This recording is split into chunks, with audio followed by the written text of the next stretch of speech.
한국에 수학여행을 온 일본 여고생들은 충격에 빠집니다. 일본인 선생님이 서울 한복판에서 오열을 하기 시작했기 때문입니다. 그리고 이 여고생들은 일본에 돌아가서 더욱더 충격적인 만행을 벌입니다. 대체 이 17살의 일본인 소녀들에게 무슨 일이 벌어진 걸까요? 그 충격적인 이야기를 지금부터 함께 들어보겠습니다. 안녕하세요. 저는 일본에서 고등학교를 다니고 있는 교코라고 해요.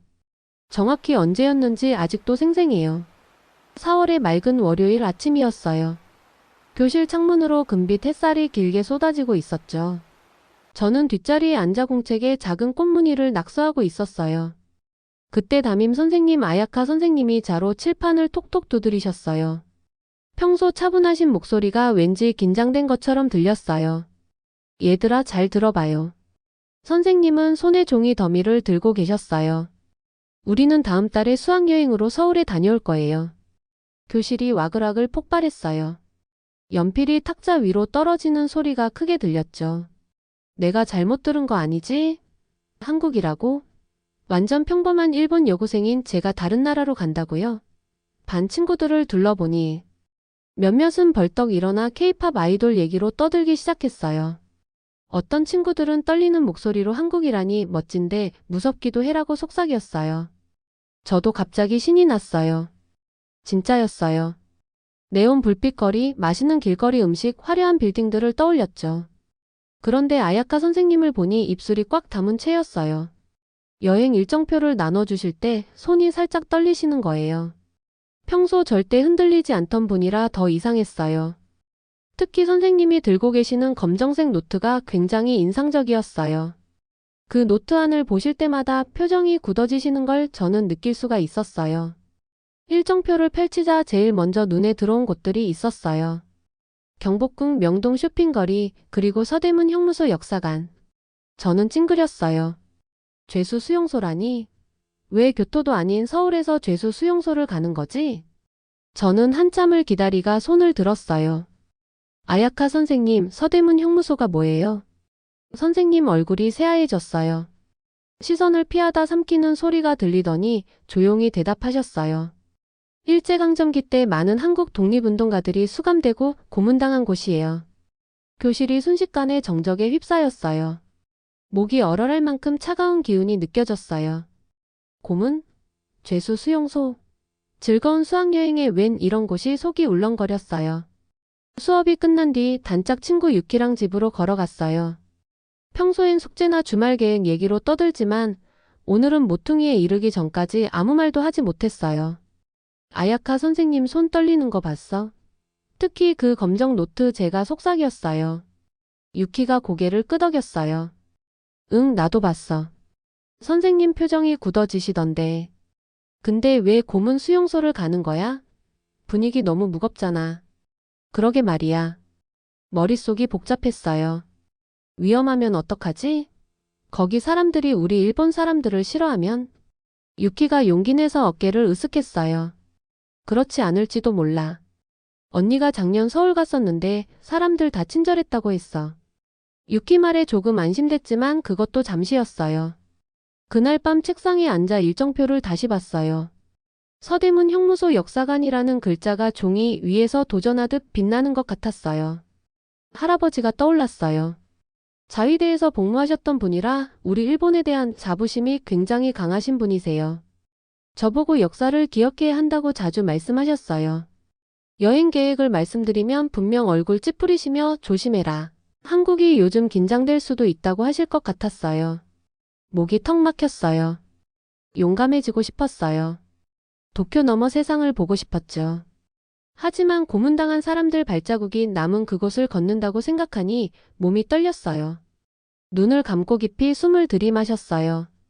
괜찮아, 교코, 제가 나지막이 말했어요. 할 수 있어. 공책을 펴고 첫 줄에 크게 적었어요.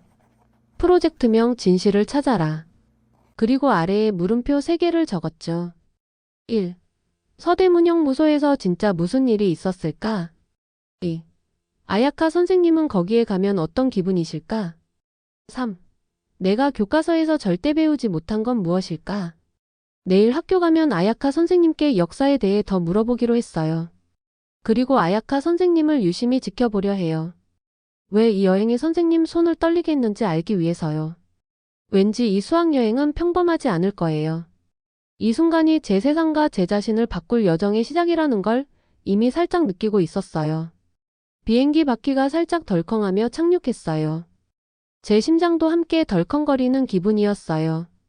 이마를 창문에 대고 인천국제공항을 살짝 들여다보았어요. 엄청나게 컸어요. 밝은 조명, 넓은 유리벽, 그리고 사방으로 짐가방을 끌며 걸어가는 사람들까지. 떨리는 숨을 한 번 쉬었어요. 진짜로 한국에 왔구나 싶었어요. 터미널 안으로 들어서자 따뜻한 공기가 저를 감쌌어요. 반 친구들은 작은 무리로 갈라져 신나는 목소리로 수근거렸어요. 어떤 친구들은 휴대폰을 꺼내 거대한 전광판을 찍었죠. 저는 유키 뒤를 따라가며 가방 끈을 꼭 잡았어요. 와, 유키가 눈을 동그랗게 떴어요. 정말 현대적이야. 저도 고개를 끄덕였어요.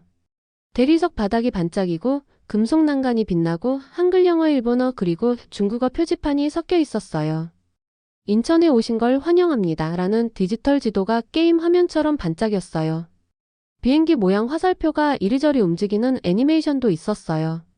컨베이어 벨트에서 제 캐리어를 꺼내니 작은 바퀴가 끽끽 소리를 냈어요. 손잡이는 차갑게 느껴졌어요. 밖으로 나오니 햇빛이 눈부시고 공기에는 봄꽃향이 살짝 남아 있었어요. 눈을 깜빡이니 저 멀리 마천루가 하늘을 뚫을 듯 솟아 있었고 은빛 군대처럼 버스들이 가지런히 줄지어 있었어요.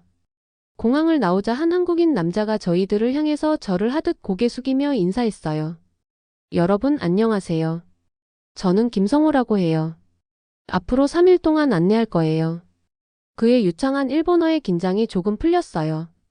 우리는 버스로 이동해요. 김 선생님이 말씀했어요. 버스 안에서 유키 옆자리에 앉았어요. 유키가 창밖을 가리켰어요. 저 건물 봐. 위가 돔 모양이야.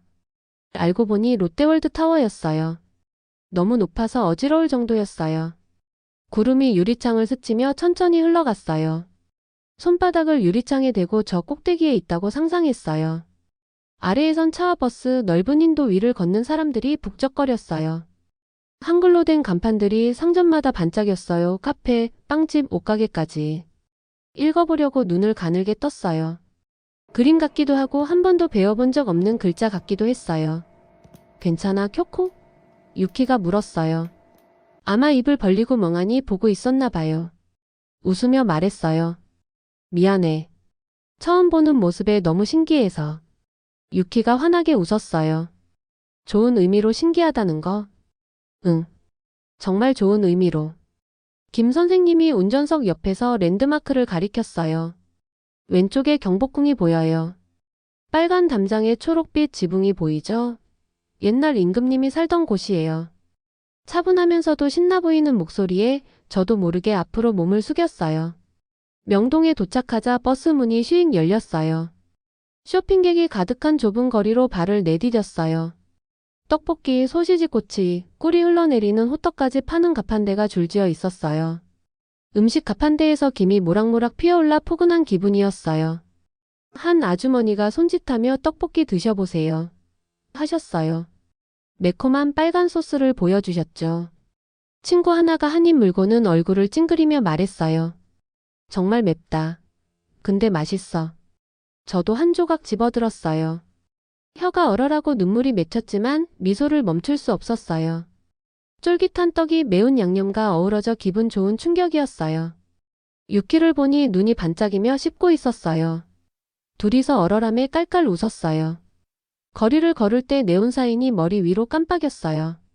화장품, 패션, 케이팝 굿즈 등 하나하나가 다 신기했어요. 화장품 가게에 들어갔더니 점원이 일본어로 말하며 핸드크림 샘플을 건네주었어요. 손등에 발라보니 시원하고 부드러웠어요. 손님 대접을 정말 잘해주네요. 제가 속삭였어요. 버스로 돌아올 땐 발이 좀 아팠지만 마음이 가득 채워진 기분이었어요. 도시는 오래된 친구처럼 반갑고 환영해 주었어요. 앞자리에 앉은 아야카 선생님을 흘끗 보았어요. 표정은 여전히 진지했지만 입가에 살짝 기대 섞인 미소가 보였어요. 버스가 출발하며 서울의 불빛이 어스름 속에 반짝였어요. 다시 얼굴을 창문에 대고 생각했어요. 어쩌면 이곳 전혀 무섭지 않을지도 몰라. 가슴속에 새로운 설렘이 피어올랐어요. 서대문 형무소가 기다리고 있더라도 저는 배울 준비가 되었어요. 제 눈으로 진짜 서울을 볼 준비가 되었어요. 서울에서의 첫날 밤 도무지 잠이 오지 않았어요. 베개는 너무 푹신하고 이불은 너무 따뜻했어요. 아야카 선생님 손이 떨리던 모습이 계속 떠올랐어요. 무엇 때문에 아야카 선생님은 그런 행동을 하셨을까? 건너편 침대에 유키를 살짝 건드렸어요. 유키 일어나 제가 속삭였어요. 유키가 몸을 뒤척이며 겨우 눈 하나 떴어요.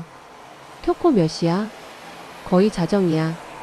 근데 그 노트 생각이 자꾸 나서. 서대문과 무슨 관계가 있는 걸까?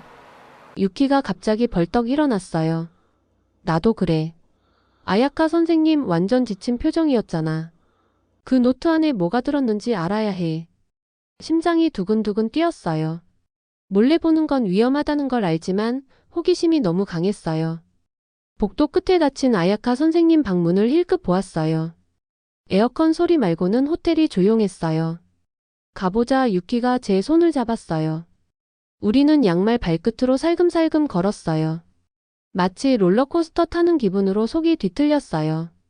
아야카 선생님 문 앞에 도착했어요. 제가 손을 들어 노크하려는데 유키가 고개를 저었어요. 아무도 없어. 조용히 들어가야 해. 유키가 손잡이를 살짝 눌렀더니 딸깍하고 열렸어요. 저는 얼어붙었어요. 정말 괜찮아? 유키가 고개를 끄덕였어요. 금방 보고 나올 거야.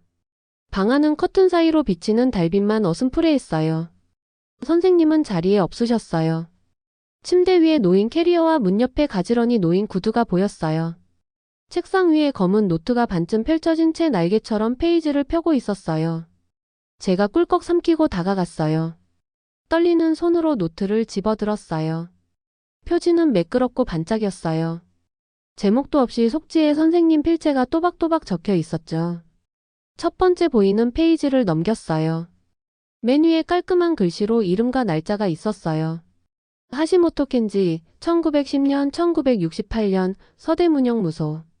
그 아래에는 일본어로 23명 희생, 물고문, 명령이라고 적혀 있었어요. 숨이 턱 막혔어요. 물고문? 희생자. 선생님 조상이 이 일에 관여하셨나? 유키가 낮게 속삭였어요. 쿄코 다음 페이지 봐. 페이지를 넘기자 한국 이름, 나이, 짧은 설명이 줄줄이 나왔어요. 17세, 1920년 사망, 19세, 출소 후 회복 못함 같은 문구였어요. 눈앞이 흐릿해졌어요. 우리 또래 아이들이 겪은 일이었어요. 어딘가에서 딸깍 문소리가 들리자 깜짝 놀라 침대 뒤로 숨었어요. 마침 아야카 선생님이 목욕 가운을 걸친 채 들어오셨어요. 저희는 한 번에 발각되었죠. 선생님은 제 손에 든 검정색 노트를 보시고 얼굴이 새하얘졌어요. 쿄코와 유키는 왜 여기에 있나요? 목소리가 떨렸어요. 제가 서서 노트를 꼭 쥐고 말했어요. 죄송해요, 선생님. 이 노트를 보실 때마다 표정이 굳으시는 걸 보고 이해하고 싶었어요. 선생님은 의자에 털썩 앉아 얼굴을 감싸주셨어요. 이걸 여기로 가져오면 안 됐는데 너무 무거운 짐이야. 유키가 조용히 곁에 앉아 말했어요. 부탁드려요, 선생님. 들려주세요. 저희도 알아야 해요. 선생님이 고개를 들며 눈가에 맺힌 눈물을 훔치셨어요. 이 노트는 내 증조 할아버지 것이야. 감옥에 보낸 사람 이름과 돌아오지 못한 사람 기록이 담겨 있어. 할머니가 돌아가시고 나서야 발견해서 너무 부끄러워서 숨겼어.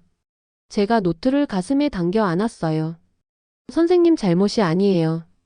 선생님이 고개를 저었어요. 하지만 내가 그의 후손이기에 역사를 짊어지고 있어. 너희에게 진실을 보여주고 싶었지만 어떻게 받아들일지 두려웠어. 유키가 낮게 말했어요. 저희는 화내지 않아요. 진실을 알리는 걸 도울게요. 침묵이 길게 이어졌다가 선생님이 노트를 덮고 제게 건네주셨어요.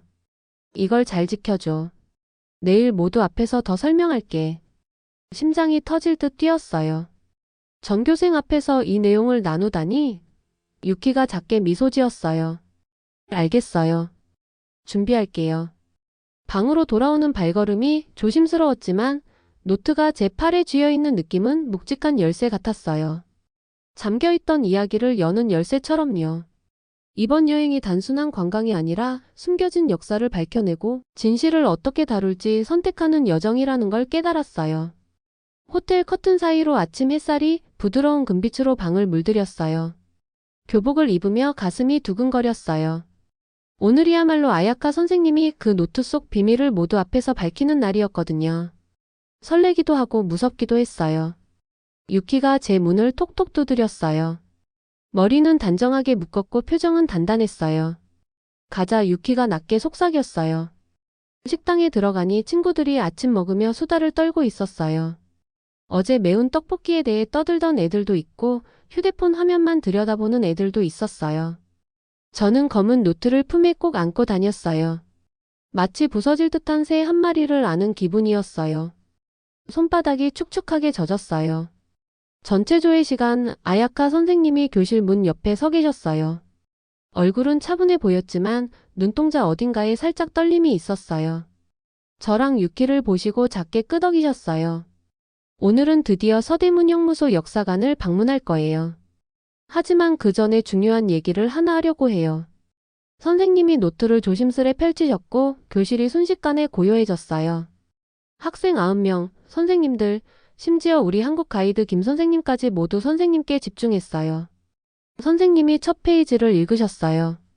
하시모토 켄지, 1910년, 1968년 서대문형무소. 피해자 23명. 물고문. 고문이란 단어의 목소리가 떨렸어요. 몇몇 친구들은 눈을 동그랗게 떴고 어떤 애들은 시선을 피했어요. 하시모토 켄지는 제 증조 할아버지였어요. 선생님이 말했어요. 명령을 수행하던 형무소 간수였죠. 이건 작년에야 일기장을 발견하고 알게 된 사실이에요. 닳고 누렇게 변한 일기장 페이지를 들어 보이셨어요. 이건 그의 직접 쓴 글이에요. 일기장에서 짧은 구절을 읽어주셨어요.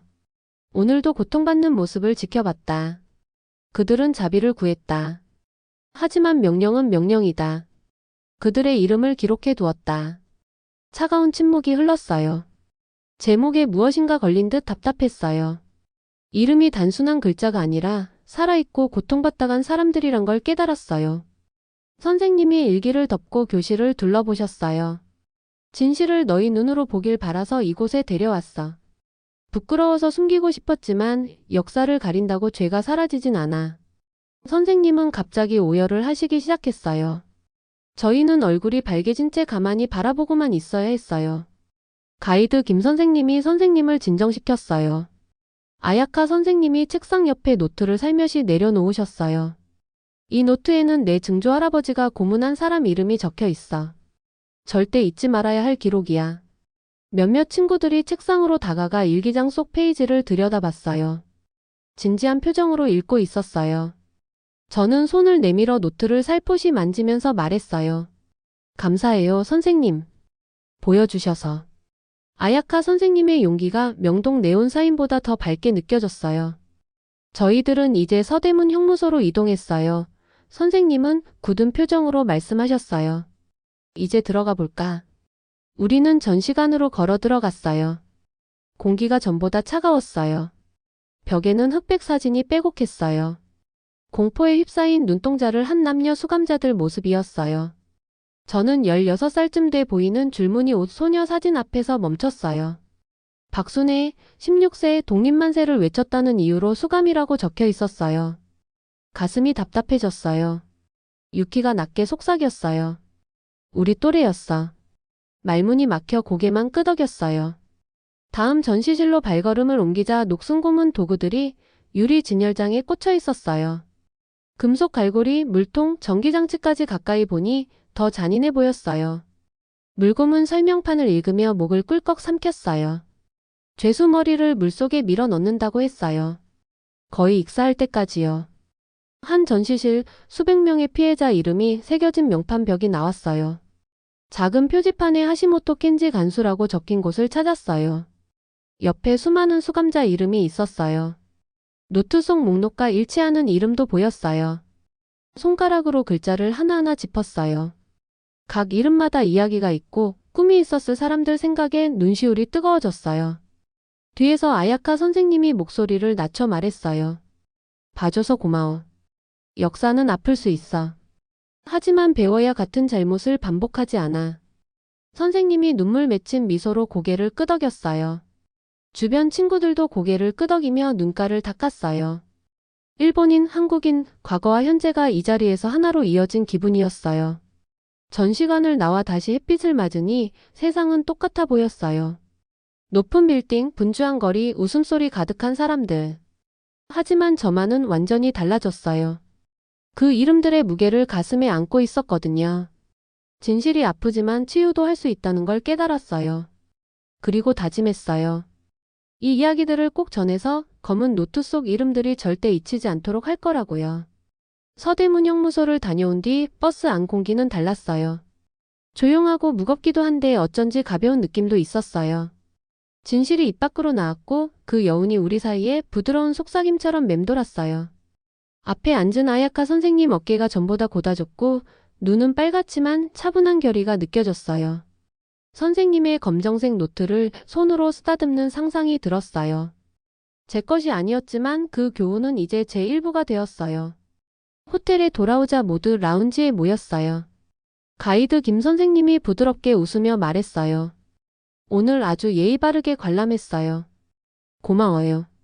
그 말이 우리 경험에 다정한 도장을 찍어주는 것 같았어요. 그날 저녁 방으로 돌아와서 유키랑 기념품을 풀었어요. 궁전 엽서, 한복 모양 열쇠고리, 수감자 이야기 일본어 번역 책까지 있었어요. 유키가 책을 들고 말했어요. 이거 반 친구들한테도 보여줘야 해. 저도 동의했어요. 가족한테도 보여주려고. 집에 있을 할아버지가 떠올랐어요. 걱정이 많으셨는데 제가 배운 걸 보여드리면 이해해 주실까 했어요. 다음 날 아침 저는 아침 먹기 전에 공책에 세 제목을 적었어요. 우리의 약속. 세 가지 계획을 적었어요. 1. 학교 신문에 글쓰기 서대문형 무소와 아야카 선생님 고백 담아서. 2. 가족에게 보여주기 수감자 이야기 책 읽으며 이야기 나누기. 3. 한국 친구들과 연락 유지 온라인에서 역사 더 배우기. 유키가 리스트를 보며 고개를 끄덕였어요. 좋아 해보자. 일본으로 돌아왔어요. 그날 밤 저녁 식사 시간 용기를 내서 작은 책을 들었어요. 할아버지 이게 저희가 서울에서 본 거예요. 할아버지가 책 표지를 보시고 저를 보셨어요. 눈빛이 부드럽지만 진지했어요. 이게 뭐지? 저는 책을 열어 한국의 10대 소녀가 독립만세를 불렀다가 감금된 이야기를 읽었어요. 할아버지 입술이 굳어졌다가 제가 다 읽자 한참 침묵하셨어요. 그리고 한숨을 쉬셨어요. 몰랐구나 알려줘서 고마워. 어깨를 토닥여 주셨어요. 내가 자랑스러워. 눈물이 핑 돌았어요. 선생님 목소리처럼 할아버지 목소리도 떨렸어요. 어른들도 조용히 역사의 무게를 지고 있구나 깨달았어요. 학교로 돌아와서는 계획을 실행했어요. 친구들과 선생님들 인터뷰하고 느낌을 모았어요. 놀라는 애, 궁금해하는 애 다양했어요. 서대문을 기억하며 역사를 위한 우리의 약속이라는 글을 썼어요. 교장 선생님 허락받고 신문에 실렸어요. 복도에서 친구들이 수근거리며 고개를 끄덕였어요. 공유해줘서 고마워라고 말하는 애들도 있었어요. 온라인에서는 유키랑 함께 한국-일본 학생 모임에 가입했어요. 여행 사진 올리고 책 이야기 나누고 질문도 주고받았어요. 민지라는 한국 친구가 조모님 독립운동 이야기 영상 투어를 보내줬어요. 화면 너머 바다를 건너 마음이 이어지는 기분이었어요. 몇 주 뒤 금요일 오후 아야카 선생님이 새 프로젝트를 발표했어요. 일본 한국 학생이 함께 역사에 대해 발표하기로 했어요. 가슴이 두근거렸어요. 이건 단순한 여행이 아니라 다리가 되어가는 과정이었어요. 그날 밤 저는 우리의 약속에 한 가지를 더 적었어요. 4. 다리 놓기 우리 학교가 한국 학교와 교류 프로그램 시작할 수 있게 돕기. 공책을 덮고 도쿄 불빛을 바라봤어요. 도시는 분주하게 움직이는데 제 안에 작지만 중요한 변화가 자라고 있었어요. 서대문 형무소 얼굴들, 고통받은 이들과 고백한 이들 모습이 떠올랐어요. 그 이야기들이 시공을 넘어 제게 닿았어요. 밤하늘에 속삭였어요. 잊지 않을 거예요. 진심이었어요. 이건 역사를 살아있게 하고 교훈을 나누고 함께 앞으로 나아가겠다는 약속의 시작이었어요.